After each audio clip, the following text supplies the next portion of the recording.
Here begins the second chapter, Bholi, about the author Khwaja Ahmad Abbas, the famous Indian writer, novelist, journalist, is popularly known as K.A. Abbas. Abbas' first published article appeared in a children's magazine entitled Phool.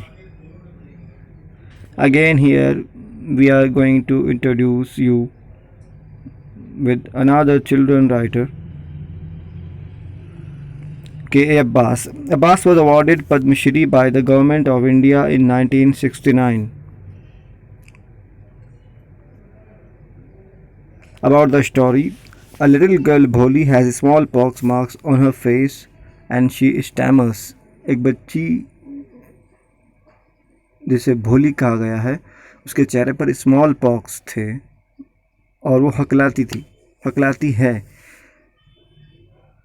Her father sends her to school where she sits in a corner and looks around with fear.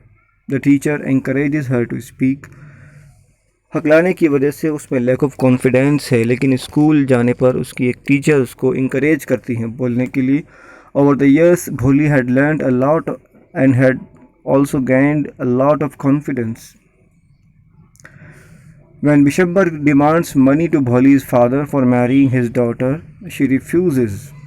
जब उसकी शादी हो रही है उस शख्स के साथ में जो कि एलिजिबल नहीं है, उसके लिए सूटेबल नहीं है, तो भोली रिफ्यूज़ कर देती है.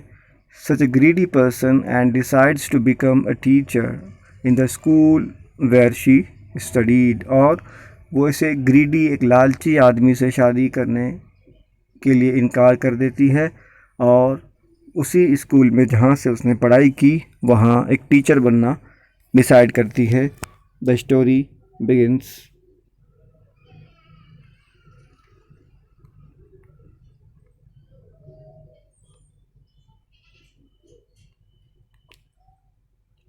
हर नेम वाज सुलेखा. उसका नाम सुलेखा था, but since her childhood everyone had been calling her Bholi the simpleton. लेकिन बचपन से ही, पैदाइश से ही उसको सब लोग भोली कहा करते थे. Bholi the simpleton, a person who is very simple, somewhere lack of confidence you can find, lack of sense also, जिसमें समझ ज़रा कम होती है. मंद बुद्धि जो बच्चे होते हैं उन्हें अक्सर सोसाइटी में भोला या भोली कह दिया जाता है. लेकिन भोली का सिर्फ यही मीनिंग नहीं होता है. सेंस ऑफ इनोसेंस जिसमें बहुत ज़्यादा हो, जो बहुत ही निष्कपट हो, जिसमें कीना, कपट, बुराई ना हो, उसे भी भोला या भोली कहा जाता है. You can also say the pious persons और known as Bhola and Bholis. Well, she was the fourth daughter of numberdar Ramlal. नंबरदार रामलाल की वो चौथी बच्ची थी. Numberdar it can be a post in administration, numberdar, mansabdar, etcetera etcetera. When she was 10 months old, she had fallen off the coat on her head, and perhaps it had damaged some part of her brain. जब वो 10 महीने की थी तभी वो चारपाई से गिर गई थी सिर के बल, और उसकी वजह से उसके दिमाग को काफ़ी गहरी चोट लगी थी. That was why she remained a backward child and came to be known as भोली द सिंपलटन. और शायद इसी वजह से वो एक बैकवर्ड चाइल्ड बन के रह गई, जिसका डेवलपमेंट नहीं हो पाया, जो मंद बुद्धि बन के रह गई. At birth the child was very fair and pretty, but when she was 2 years old, जब वो 2 साल की हुई, she had an attack of small pox. उससे चेहरे पर स्मॉल पॉक्स हो गए, जिसको छोटी माता कहा जाता है. स्किन पर छोटे छोटे से दाने निकल आते हैं, जिनके मार्क्स भी रह जाते हैं sometimes. Only the eyes were saved, but the entire body was permanently disfigured by deep black pock marks.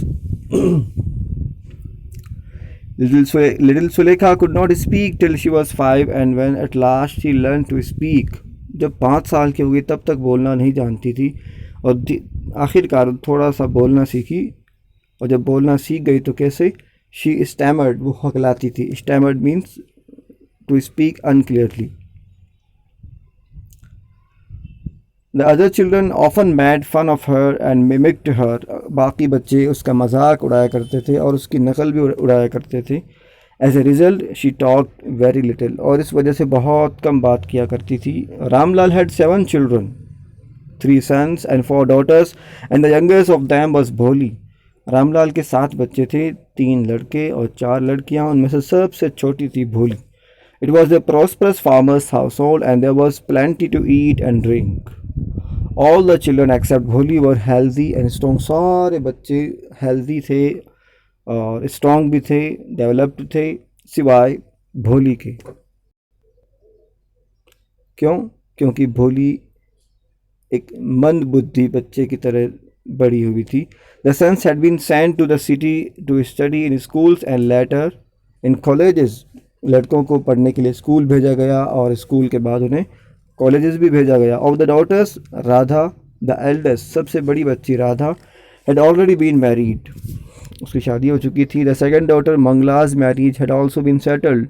And when that was done, Ramlal would think of the third, Champa. They were good looking. तीनों बच्चियों की शादियां हो गई या होने वाली थी. Because they were good looking, healthy girls. And it was not difficult to find bridegrooms for them. Bridegrooms means दूल्हा, उनके लिए वर ढूंढना मुश्किल नहीं था. But Ramlal was worried about भोली. लेकिन रामलाल को चिंता थी भोली की. She had neither good looks nor intelligence.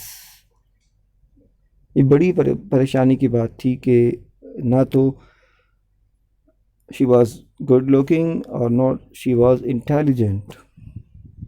So what Ramlal did, we will come to know in the next session.